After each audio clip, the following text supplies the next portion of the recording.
안녕하세요. 호흡 마스터 교사 위지영입니다. 코로나19가 장기화되면서 자신도 모르게 스트레스가 만성화된 분들이 많아졌습니다. 스트레스가 심해지면 밤에 숙면을 취할 수 없게 됩니다. 몸과 마음이 쉬지 못하게 되면 자율신경계가 제대로 기능하지 못하게 되어 불안과 분노 등 부정적 감정으로 삶이 힘들어집니다. 오늘 호흡에 대해 알아보면서 내 몸과 마음을 편안하게 돌보는 방법을 함께 익혀보겠습니다. 이렇게 오늘 호흡 안내입니다.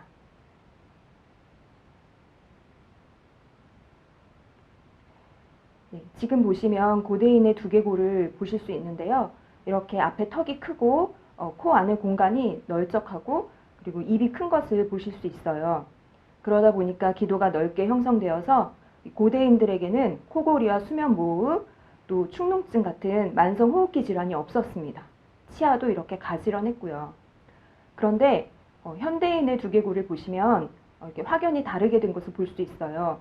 고대인은 입과 얼굴, 또 코와 입천장의 비례가 아주 잘 맞고 좌우 대칭을 보이지만 현대인은 아래턱이 이마보다 뒤로 물러나고 치아를 포함한 전체 턱이 다 뒤로 이렇게 물러나면서 코 안의 공간이 위축되어서 치열이 고르지 못하게 되었습니다. 포유류 5,400종 가운데 인간만이 유일하게 부정교합의 문제를 가지고 있어요. 이렇게 된 데에는 도구와 불의 사용으로 인한 문제가 있는데요. 이렇게 먹거리를 가공할 수 있게 되면서 거칠고 섬유질 많은 음식을 분해하는 창자의 부담이 줄어들게 되었어요. 그래서 이렇게 에너지를 절약할 수 있게 되었고 엄청난 추가 칼로리가 생겨서 뇌가 크게 발달하게 되었습니다. 빠르게 성장한 뇌는 이 두개골 안에서 더 많은 공간이 필요해지자 얼굴의 앞부분, 또 코 안의 공간, 입과 기도 같은 곳의 공간이 줄어들게 되었습니다. 그리고 얼굴 중심부의 근육은 느슨해지고 턱뼈는 약하고 가늘어졌습니다. 얼굴이 짧아지고 입이 움츠러들면서 코뼈는 돌출되고 그래서 다른 영장류와는 확연하게 다른 외모 차이를 보이게 되었어요. 코가 작고 수직으로 배치되면서 공기의 여과 효율은 떨어지고 공기에 함께 실려온 병원균이나 박테리아에 더 많이 노출되는 문제가 생겼습니다. 코 격골과 입이 작아지면서 목구멍 공간도 줄어들었어요. 이렇게 부드럽고 칼로리 풍부한 음식을 섭취하면서 뇌는 커졌지만 호흡은 어려워지는 문제가 생겼습니다. 이렇게 튀어나온 입이 들어가고 씹는 근육이 약해지면서 전반적으로 이 오른쪽에 보시듯이 현대인의 두개골은 얼굴 형상이 부드러워졌습니다. 그리고 얼굴의 근육은 과거보다 더 세세하게 곳곳의 움직임을 조절하면서 의사소통하는 데에 얼굴 표정을 사용할 수 있게 되었어요.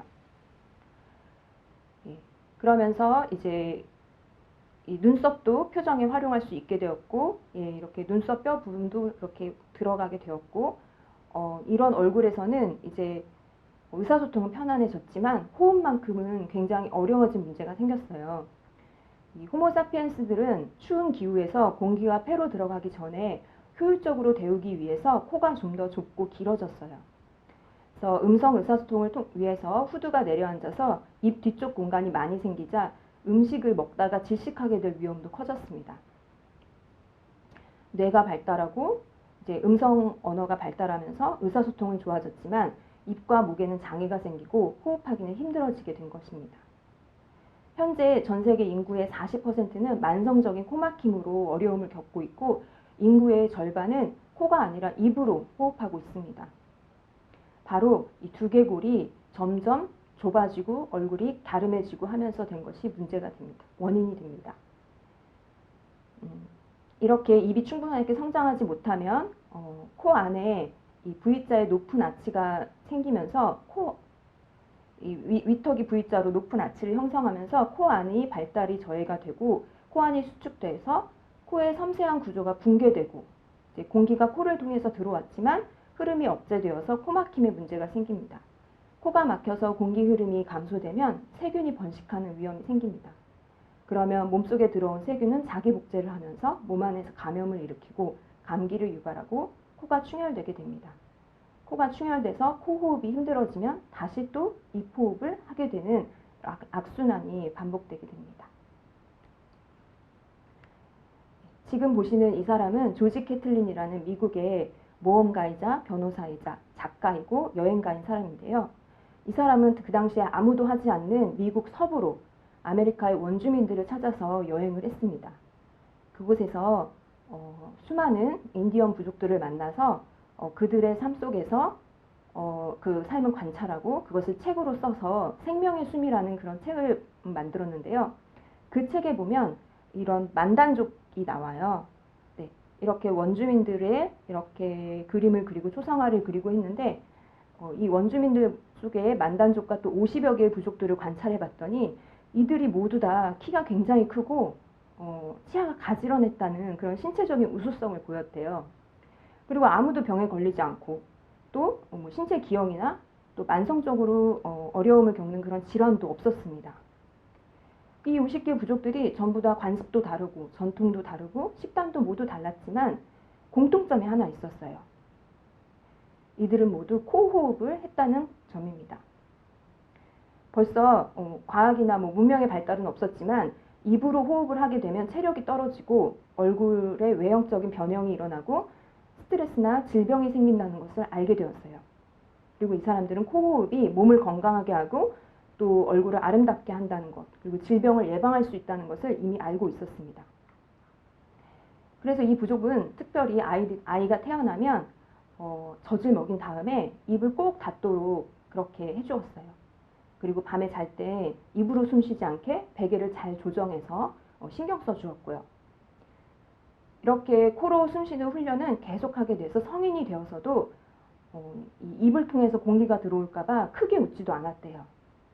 이 조지 캐틀린도 여기에서 입 호흡이 위험한 것이구나 라는 걸 알게 되어서 자신도 이제 입으로 호흡하던 것을 고치고 코로만 숨을 쉬어서 그동안 가지고 있었던 호흡기 질환도 모두 다 나았고 그 당시 인구의 평균 수명의 2배까지 장수해서 살았다고 합니다. 네, 여기 보시면 이렇게 ADHD, 부정교합, 얼굴형, 다크서클, 치주질환이란 이야기가 나오는데요. 제가 이 부분을 나중에 설명드리겠습니다. 이게 왜 코호흡과 입호흡과 관련이 있는지. 네. 그러면 먼저 코 내부의 구조를 보실게요. 여기 보시면 이 코 내부의 공기에 이 코선반이 있는데요. 이 왼쪽에 보이시는 코선반, 이 위 코선반, 중간 코선반, 아래 코선반이 모두 공기의 이동 통로가 됩니다. 이 중에 아래 코선반은 점막으로 덮여 있어요. 그래서 공기 입자와 오염 물질을 걸러내고 체온에 맞춰서 숨을 촉촉하고 따뜻하게 해줍니다. 이 아래 코선반의 점막은 인체의 첫 방어선이라고 말할 수 있는데요. 이물질이 폐로 들어가서 자극과 감염을 일으키는 것을 막아줍니다. 이 점막에 있는 점액은 1분에 1.25cm씩 매일 하루 동안 18m 이상을 움직이는 굉장한 활동성을 보이는데요. 마치 컨베이어 벨트처럼 모든 이물질을 목구멍 아래 윗속으로 내려보내서 위에서 위산으로 소독이 되고 이물질은 그 다음 창자로 내려가서 문 밖으로 배출되게 됩니다. 이 점액은 선모라는 수백만 개의 작은 머리카락 같은 운동성 세포기관으로 추진이 되는데 우리가 들숨과 날숨을 할 때마다 이 선모가 막 이렇게 출렁거리면서 굉장히 빠르게 움직이며 이물질을 걸러주고 있습니다.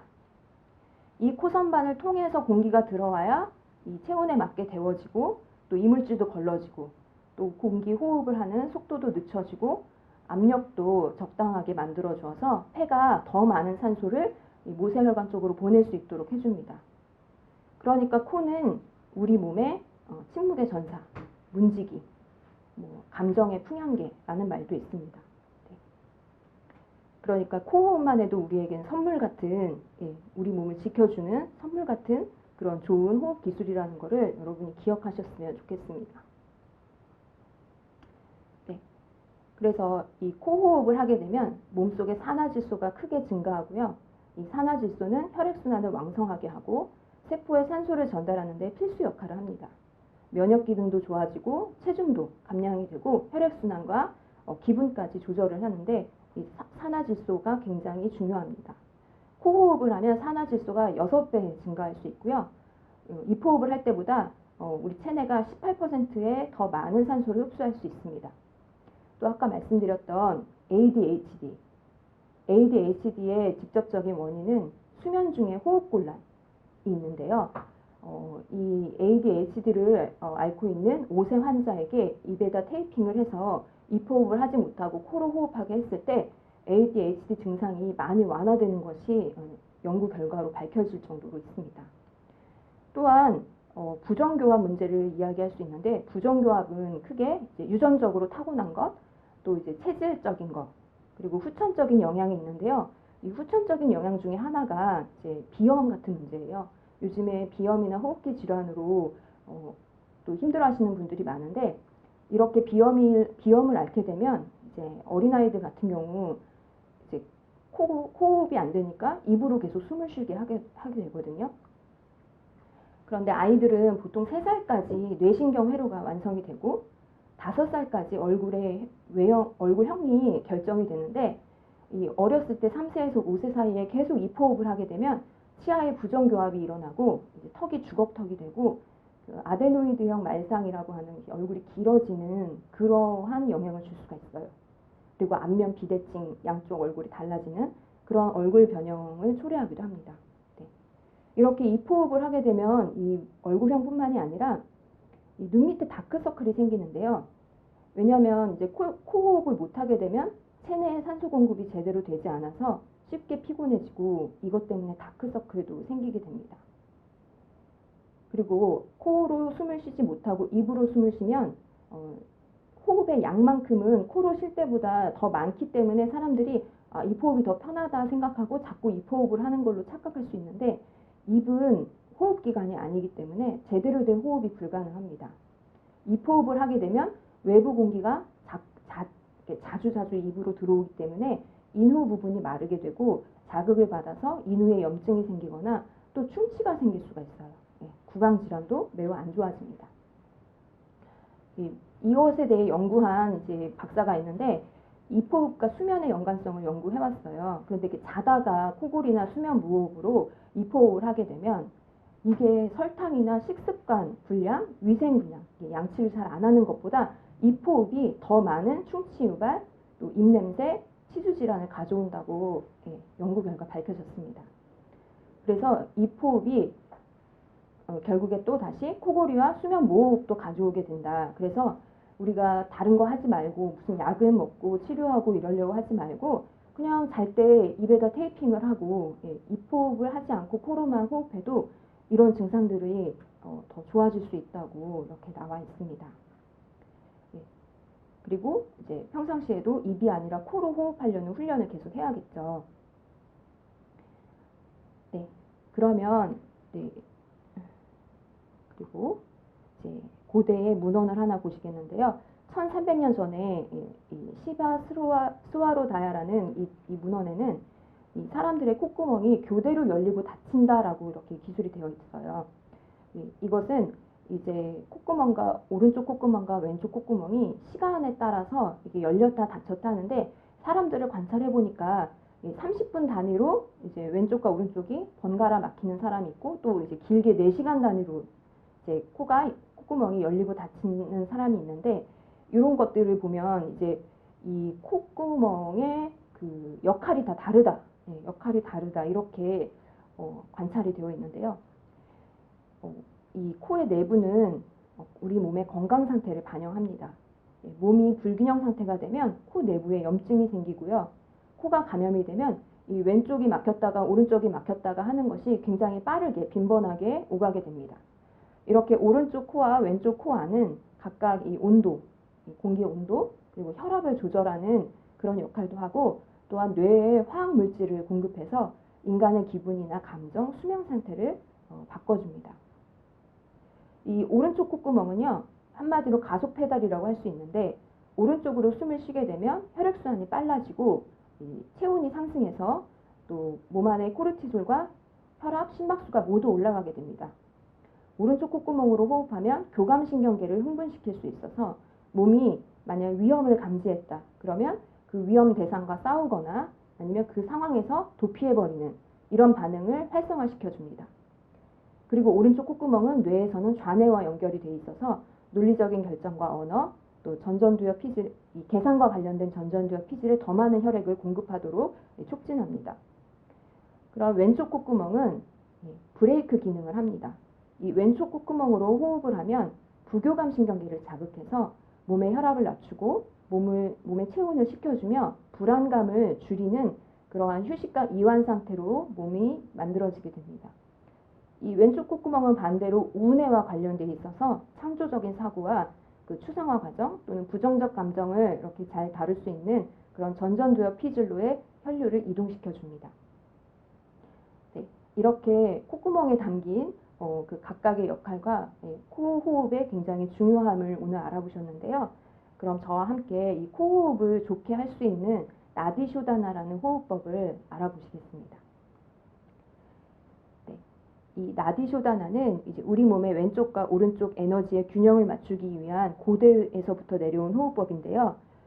우리 몸을 그 음과 양, 교감신경계와 부교감신경계, 그리고 감정과 이성의 균형을 유지하는 호흡 테크닉입니다. 이 오른쪽 코는 아까 가속 페달 역할을 한다 그랬잖아요. 교감신경계를 자극하고, 그와 같이 고대에서는 이게 남성적인 에너지, 태양을 상징한다고 했고, 왼쪽 콧구멍은 아까 이제 브레이크 기능을 한다 그랬죠. 우리 몸의 부교감신경계를 더 자극하고 또 우리 몸의 휴식과 이완에 이르게 한다고 했는데, 이 왼쪽 콧구멍은 여성의 상징이 되고 달의 상징을 한다고 이렇게 이해를 했습니다. 그래서 이 왼쪽과 오른쪽을 균형 있게 써야 올바른 코호흡이고, 그래야 우리 몸에도 이 균형이 잘 맞춰져서 건강하고 또 마음이 안정된 이러한 생활을 할 수가 있게 되는 거죠. 그래서 이 호흡법은 아침과 저녁에 한 번씩 해주시면 좋고요. 또 위가 가득 차지 않은 상태에서 또 좀 화장실을 다녀와서 몸이 좀 가벼워진 상태에서 또 내가 편안함을 느낄 수 있는 그런 공간에서 이 호흡법을 해보시면 좋습니다. 그럼 자세하게 호흡법을 안내해 드리겠습니다. 네. 저와 같이 이렇게 오른손을 만들어 주시는데요.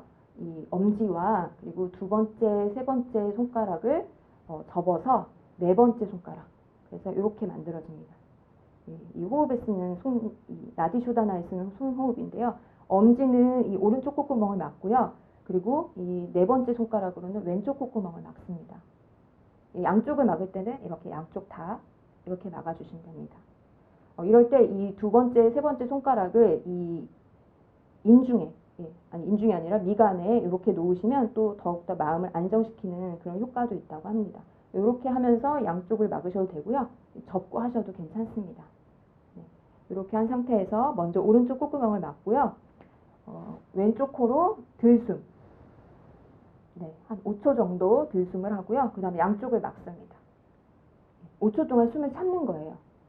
그 다음 오른쪽 손가락 엄지를 떼고 오른쪽 코로 날숨 5초 동안. 그 다음 엄지를 막고 그 다음 다시 오른쪽으로 인헤일 5초, 홀딩 5초, 그 다음 네 번째 손가락 떼고 엑셀 5초. 다시 왼쪽 콧구멍으로 인헤일 막고 5초 숨 참고요. 엄지 떼고 오른쪽으로 날숨 5초, 다시 5초 들이마시고 양쪽 막고 5초 참고 다시 왼쪽 띄고 날숨. 네. 이렇게 왼쪽 코에서 들숨을 하고 다시 왼쪽 코로 날숨을 하는 것이 1라운드, 1회고요. 이것을 한번 하실 때는 8회에서 10회 정도를 하시는 게 좋고, 아침에 8회에서 10회, 저녁에 8회에서 10회 이렇게 연습을 하시면 양쪽 코를 균형 있게 숨을 쉬는 것을 연습하실 수가 있습니다. 네. 숨은 코로 들이마시고 코로 내쉬고 느리고 적게 천천히, 날숨은 끝까지 붓는 것이 중요하거든요. 네. 처음엔 이렇게 하시지만 점점 숙련되면 숨을 참는 구간을 길게 늘려주시면 좋습니다. 네. 이렇게 나디쇼다나 호흡법을 하게 되면 계속 나오지만 교감신경계와 부교감신경계로 이루어진 자율신경계가 안정이 되고 감정과 이성적인 판단 이런 것들이 균형을 유지하게 되고, 그로 인해서 요즘같이 코로나로 힘드실 때 정신적 스트레스나 불안함, 또 밤에 잠이 안 오는 것, 그로 인해서 다음날 기억력과 집중력이 부족해지는 것들을 예방하는 효과가 있습니다. 이 호흡법을 하게 되면 그 하기 전보다 훨씬 더 많은 양의 산소를 혈액에 공급할 수 있게 되고요. 호흡이 불안정한 사람일수록 이 호흡을 하게 되면 점점 호흡이 안정화되고 또 우리 몸의 신경계의 안정도 가져올 수가 있습니다. 또 미세먼지나 호흡기가 약해질 때, 또 요즘같이 마스크 써서 너무 답답하고 힘드실 때 이 나디쇼다나를 하시게 되면 머리가 맑아지고 또 숨이 안정되고 긴장된 마음이 편안해질 수 있습니다. 또 이 호흡을 하게 되면 많은 분들이 나는 왼쪽이 더 막힌 것 같아요. 저는 오른쪽이 좀 더 힘들어요. 이렇게 자신의 코 주기를 파악할 수도 있게 됩니다. 그래서 내가 어느 쪽을 주로 쓰는구나, 호흡을 할 때. 그렇다면 이 호흡은 우리 몸 안에서 자율신경계의 교감신경과 부교감신경계의 그 활성화에도 영향을 준다는 것을 알게 됩니다. 네, 이렇게 저와 함께 오늘 코에 대해서 알아보셨는데 이 세상의 모든 것이 좋고 나쁘다 이렇게 단정하기는 어렵잖아요. 하지만 호흡만큼은 분명하게 말씀드릴 수 있습니다. 코 호흡이 좋고 입 호흡은 나쁩니다. 오늘 알아본 코의 중요성을 잊지 마시고 항상 코로 느리고 적게, 날숨은 길게 내뱉는 습관을 들이시면 코로나19와 같은 이런 재난 상황이 다시 또 오더라도 또 심리적으로 안정되고 신체 기능은 강화돼서 삶이 예전보다 편안해질 수 있습니다. 네, 끝까지 들어주셔서 감사합니다.